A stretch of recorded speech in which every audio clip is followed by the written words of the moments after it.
ladies and gentlemen, it's a Ukrainian talk show on Pod TV. My name is Sasha Star, and today guest is Dr. Jonathan Lockwood. Welcome to the show, Jonathan. Well, thank you, Sasha. Glad to be here as always.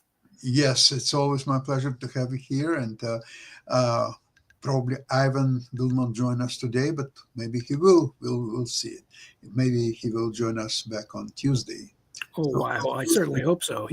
The news overall for Ukraine, in my opinion, is getting considerably better. And particularly, I noticed this morning that the Great Britain and Ukraine have a 100-year security agreement. Now that's fascinating. The implications, the mere fact that Great Britain has gone to the trouble to declare a 100-year security agreement with Ukraine, they're sending a signal to Russia. One, we expect Ukraine to be around for the next 100 years. And two, they are unalterably placing themselves in opposition to Russian expansionism. In my opinion, says we are prepared to oppose you for the next 100 years. And that agreement will definitely outlive Mr. Putin. Yes. This agreement is going to last a lot longer than you. So get used to it. Yeah. It's a good thing. It's a good thing to see, and hopefully other NATO nations, if not collectively as one organization, at least through bilateral agreements, conclude similar cooperation agreements with Ukraine to further demonstrate to Mr. Putin that his expansionist goals for Russia cannot succeed. Yeah, that's very interesting development. Also, it seems to me right now it's kind of very interesting time when Trump is being inaugurated only on Monday. And so it's only 1 day, no, 2 days now is to be left.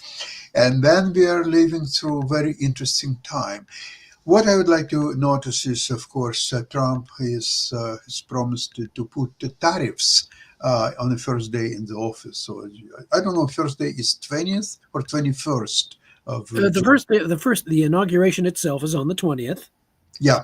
And he has, according to him and his staff, he is prepared to execute at least 100 executive orders, most of which are designed to nullify all the executive orders and all the arrangements that his predecessor, Mr. Biden, had put in.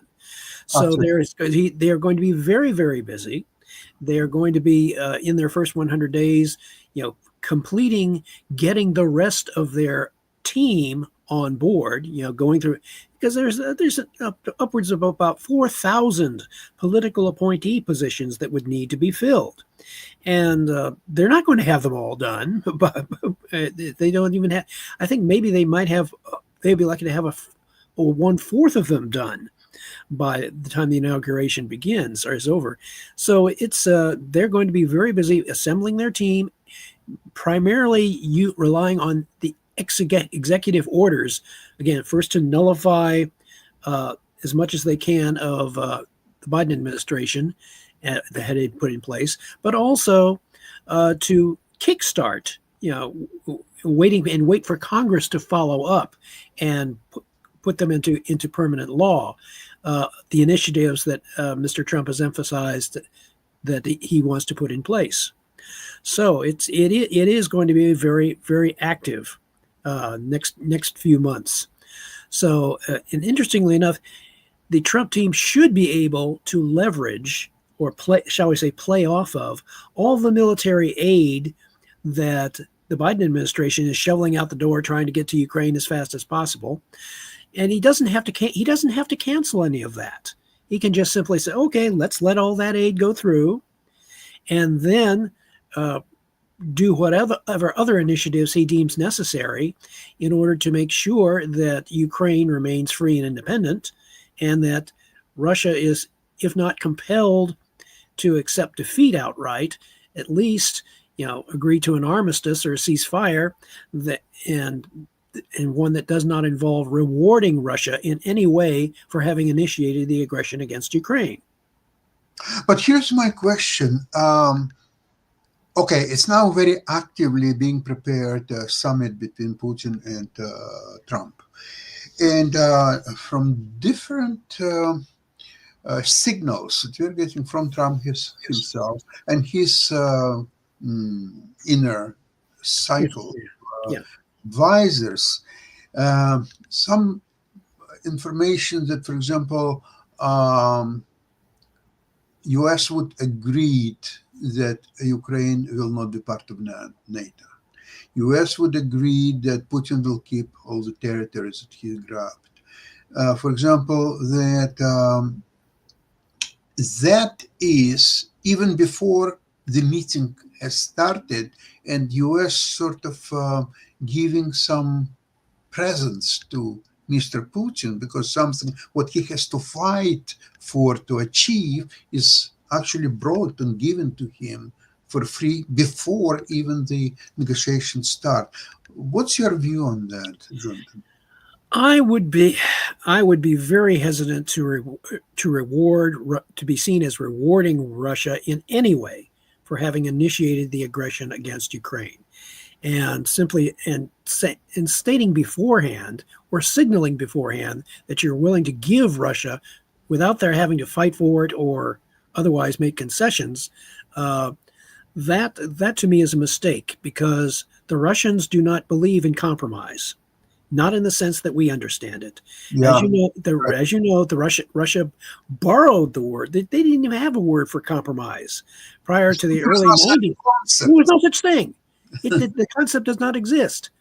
Actually, it exists in negative meaning. Yes, they interpreted. They took the word compromise, put it in Cyrillic essentially, but the way they translate compromise, we translate compromise as meeting the other person halfway.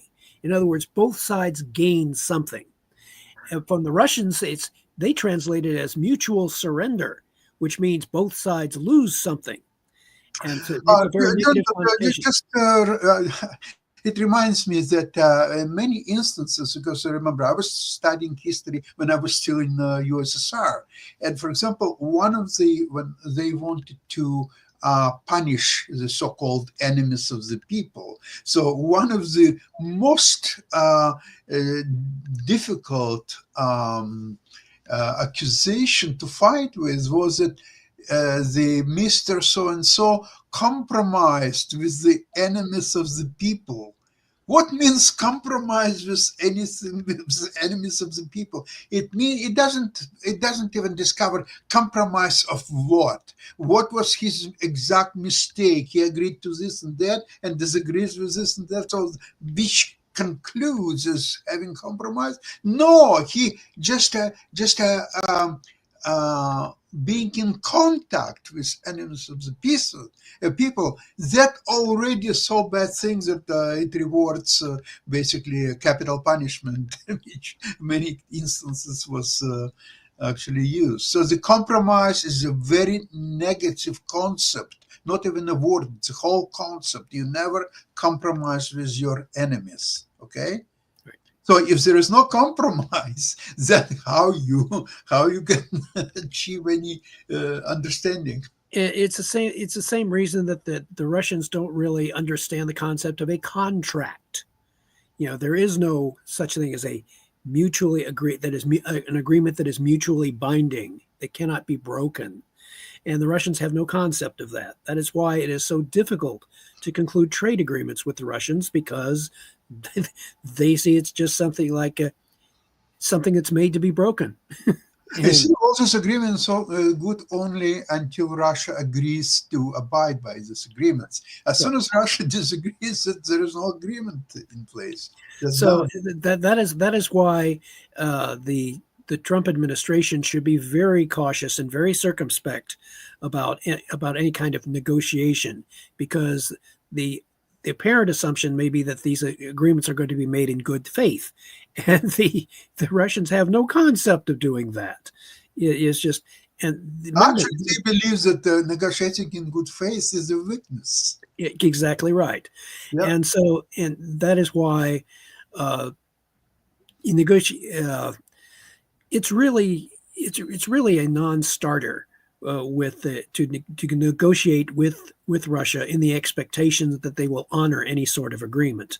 They did not show any willingness to do so after the Budapest Agreement. You would think that the Trump national security team will at least be students of history enough, at least of diplomatic history, to recognize that that 1994 agreement was absolutely null and void the moment it was agreed to. All Russia wanted was unified control of the former Soviet nuclear arsenal. Very interesting. Yesterday was a hearing of a nomination of, I think, Marco Rubio from Florida, who become General Secretary of State. And that was very interesting what he said about the war on Ukraine and Russia. He said something in effect that Russia is many times bigger than Ukraine and much stronger than Ukraine, and that war has to be stopped right away. And maybe he said something else, but that was more important of it. So, but this is all what he stated are well-known facts. I mean, nobody argued that Russia is much bigger country and it's much stronger country as well. Although in that respect, it almost sounds like he was getting ready to say that might makes right. No, it doesn't. Well, it's actually not, because right now the situation, what I understand is that Ukraine has enough weapons to last for several months, at least 6 months. It doesn't need anything right now. It can still continue to fight for next 6 months, and then nobody said that European powers such as UK, France, and others will not provide even more weapons to Ukraine. So you see, if Trump wouldn't talk about this peace in 24 hours and so on in his pre-election or his election promises or so on, if he wouldn't just talk about this at all, he would be in much better shape right now, because right now he is busy with so many things. He has to appoint, I figured out that about 40 people a day. He has to appoint to fill all the vacancies in his administration. There's about 4,000 political appointees that need to be put in place, and that's not going to take that's going to take more than it may take at least 6 months, around 6 months to get them all in place. So it's interesting. It's hard to say. What is interesting is that another article noted that Russia has about $31 billion left in its funds that it can draw upon before it no longer has any money to prosecute the war, and they do not have a reserve currency. It's 1/10 of what amount they had just about 2 years ago. And so they cannot, unlike the United States, which has the world's reserve currency in the US dollar, they cannot simply print money, so to speak, or they can print rubles. Yeah, and after a while, they become worthless. So the monetary ability of Russia being able to continue its war, that will, according to the estimates of this organization, so they will run out of money literally during 2025. Before the end of 2025, they will be essentially bankrupt. So I think if Trump would start negotiation a little bit later in the game, maybe 2 months, 3 months from now, or even 6 months from now, yes, making stronger and stronger, and Russia. Right. And if all he has to do, as I've said before, is raise the cost of the war to Russia to make so high that Russia can take a look at that the cost to Russia of continuing the war is much greater than simply making peace in at least in form of an armistice and withdrawal, because Ukraine's resources, although Zelensky noted that now its mobilized armed forces in the field are 980,000. They are actually larger than the armed forces that Russia has in the fight right now. And certainly Russia's losses have been far greater than Ukraine's. And there is no Now evidence. it's about time to calculate Korean losses as well. Well, yeah, you factor in the North Korean losses. Again, it's just like the Hungarians and the Italians being the German allies on the Eastern Front in World War II. Just because you've got these allies who are somewhat weak, demonstrably weaker than the main forces, this doesn't mean that the pressure is going to be any greater. If anything, the casualty rates for both the Russians and the North Koreans are going to escalate dramatically in the next few months because they simply do not have higher quality forces and higher quality technology to throw against the West. And Ukraine is acquiring quite a lot of excellent technology that they are successfully incorporating into their forces.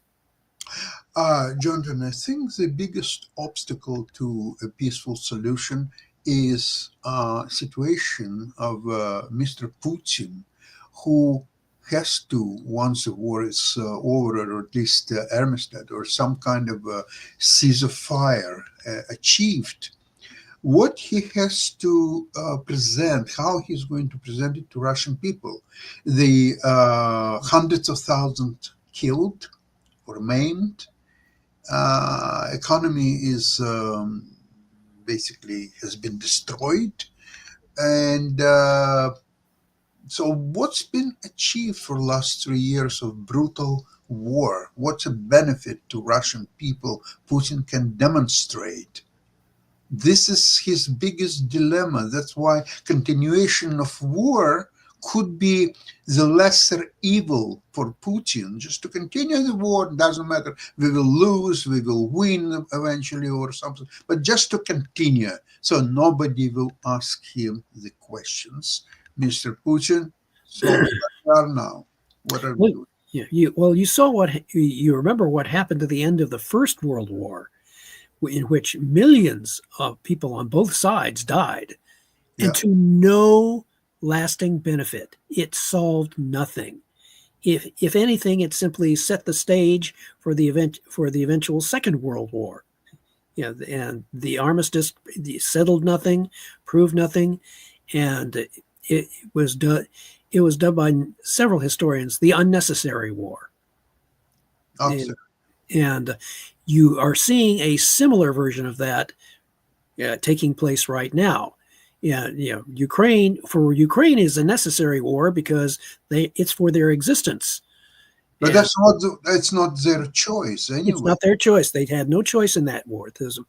But now Russia has to be compelled to accept an armistice. They have to be compelled to do so by force of arms. And the incoming Trump administration, is slowly, if reluctantly, beginning to realize this. This is not going to be simply a matter of sitting down with the Russians and negotiating in good faith. It cannot happen. It's certainly not from the Russian perspective. And as I've said before, the long-term solution is for the United States, if President Trump wants to put America first, then what he has to do in order to preserve global security is to make the United States the geopolitical balancer and to construct that worldwide strategic defense matrix that I spoke of, wisdom, to neutralize the nuclear arsenals so that the Russia and its nuclear armed allies cannot threaten to use nuclear weapons in an effort to intimidate the West. Once that is done, and oh, by the way, Mr. Musk, Elon, someone should talk to him and say, oh, by the way, while you're busy building those spacecraft for Mars, those starships, you might want to undertake an intermediate step of upgrading the U.S. Space Force with a space fleet, as I spoke of earlier. Arm those starships with laser weapons that can shoot down nuclear missiles from Earth orbit. Once you do that, you have created a much greater stable base of Earth orbital space, so that you can more safely attempt to reach Mars and things like that. You cannot try to reach Mars and colonize Mars while you have such an unstable political situation on Earth. But that's exactly the reason why he wants to colonize Mars, because he believes that there is a threat of annihilation of all civilization on Earth, and so there will be alternative civilization on Mars. And it's not even his original idea, by the way. Uh, Mhm. it's coming from. Do you remember Werner von Braun, Oh yes, a yes. scientist from Werner von Braun was talking about the Mars project, and in the late absolutely. 1950s, there were films, very popular films Yeah. that he And sponsored. he wrote the book where it's like a science fiction, but Yes, he was very detailed in this book to yes. show how and which way the He colonization he was. had he had thought it through. He had thought it through. Oh That yeah, it would be a very major effort, and he certainly had the sense to realize that it would require a major logistical effort to be yes, able to support. And Mr. Musk apparently believes that if he sees it primarily as an engineering problem. It is not just an engineering problem. It is also a human engineering problem. You have to think about the psychological, social aspects of putting, say, 100 colonists into a chemically powered starship that takes 6 to 7 months to make it to Mars. at least, yeah. And it has all he has to do is look at the results of the biodome experiment that took place. You remember when they put Yes, about a number of people into a sealed environment on Earth and trying to simulate what it would be like trying to grow their own food inside a spaceship environment. And there are a number of failures in the experiment itself, which would have terminated any experiment. absolutely. But the most interesting thing in that book was that when the space travelers, let's call them that way, astronauts, when they reached the Mars, and they discovered, first of all, there is impossible to live on the Mars itself, so they had to dig tunnels to create living spaces and so on. But what they did discover is that there were already colonizers from Earth before them, and they had their community and they nicely set up. And you know what was the name of the person who was in charge of this colonizers who already were there? His name was Elon. So because that book was a book of Elon's grandparents and his father, so obviously he was very familiar with this book. Mhm. That was his name is coming from. Right. And interestingly enough, Elon had expressed the thought once that it was his hope or his wish to be able to die on Mars. Well, Mhm. I have a news flash for Elon. If he accompanies 100 colonists in a chemically powered starship to Mars, 6 to 7 months, once those colonists realize the fix that they are in, they are going to make sure that he dies before they get to Mars. They will not tolerate that. He has greatly underestimated the psychological aspects of 100 people being in a confined space with no easy escape. Uh, the psychology of that has just not been fully studied. And if you go back, and he would be well advised to do another biodome type experiment, this time simulating 100 colonists in a starship mock-up on Earth, and confine them for 6 to 7 months with what you could expect to have on that starship during that journey, and see what happens. It won't be pleasant. But there is also a psychological problem. Let's see that they will safely arrive to Mars in a matter of 6, 7 months or even longer. Let's say they're already there and they're successful to build some kind of living quarters, maybe by digging tunnels and so on. And that's been accomplished. So now they're self sustained, they can grow some food and they can continue to live. What is the purpose of that type of living on Mars? The only thing that would give it purpose, in my opinion, is that people would not want to go to Mars in the expectation of just staying there and never returning to Earth. You would have people who would want to go to Mars. They would want to expect to stay there maybe 6 months to a year, and then return to Earth as heroes, celebrities, be rewarded monetarily for their having helped to establish the colony. And you would be rotating people constantly. You would be sending another group of colonists to replace them and continue to build the colony. A continuous cycle of steadily building up the colony, but rotating the people that have been there for 6 months to a year, rotating them back. It's the expectation of coming back, being welcomed as heroes, being rewarded monetarily, having new employment, and being able to train other colonists for Mars. That's how you sustain a colony. You don't put people out there and say, okay, good luck surviving for the next 10, 20, 30 years or however long you live in 38% gravity. No, because you have to rotate those people back, because otherwise in 38% normal Earth gravity, there are going to be some serious physiological effects. I'll tell you, most likely the people who will spend there more than 2 years, they won't be able even to walk coming back to Earth. That is correct. To walk.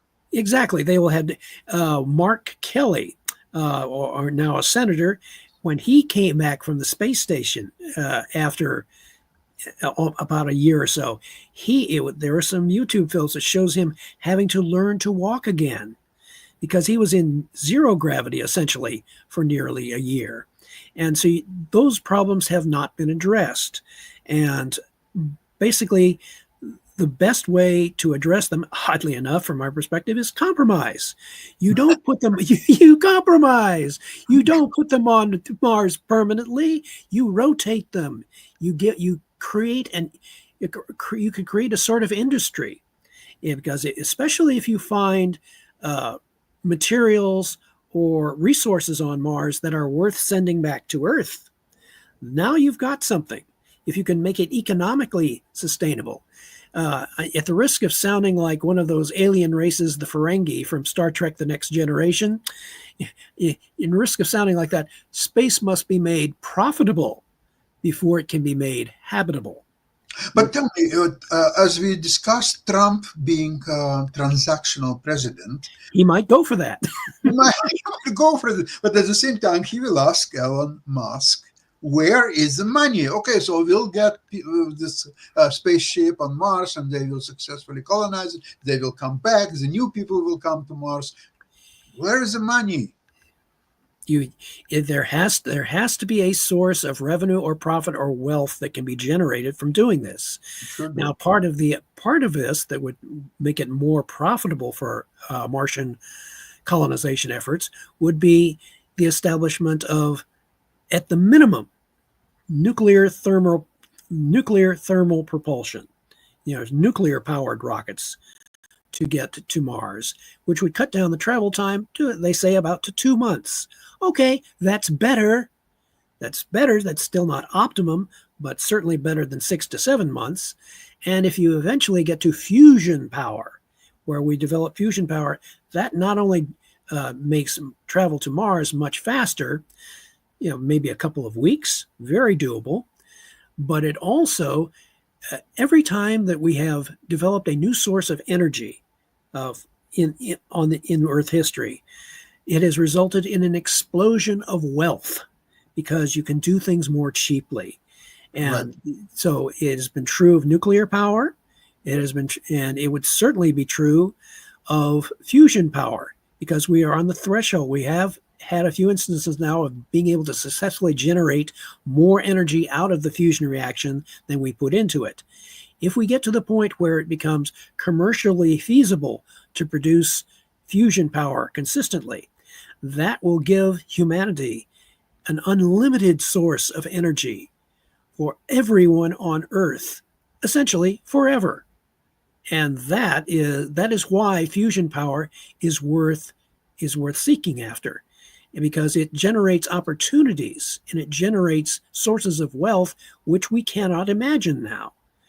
And right now, certainly Mr. Trump, in his Now, soon to be President Trump, seeing all these opportunities in front of him, he naturally wants to be able to tap into those sorts of things.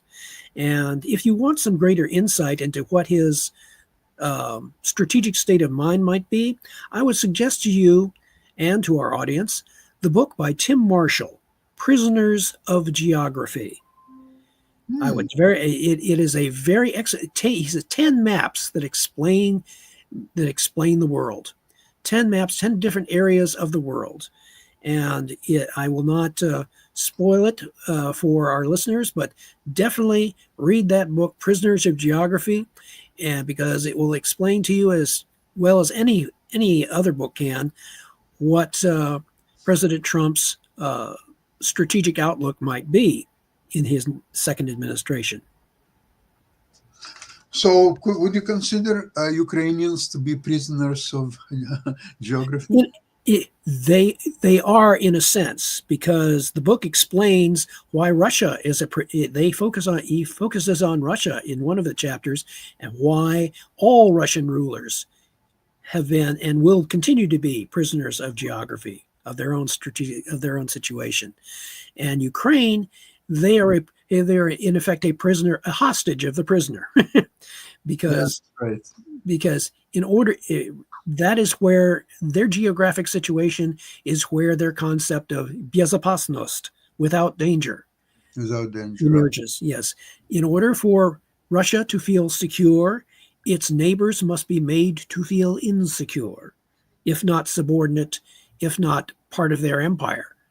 So geographic factors are part of what drives Russia, but their perception of U.S. strategy, they have believed, as Boris Yeltsin had declared in a speech, he said, the only reason Russia is considered a great power is because its armed forces have nuclear weapons. That tells you everything you want to know about Russia's perception, because they believe that nuclear weapons are not only a symbol of Russian great power status, they are also their primary means of leverage over the West.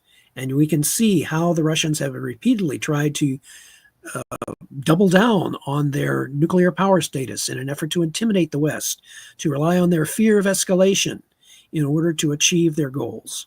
And that's what they're continuing to rely upon. But now they're encountering President Trump, who is not a traditional politician. He is not entirely predictable either. So I would not go into this second administration as his administration takes power. I would not go into this with the expectation that we know what he's going to do. We do not, because he doesn't know himself what he may decide differently based upon. Absolutely.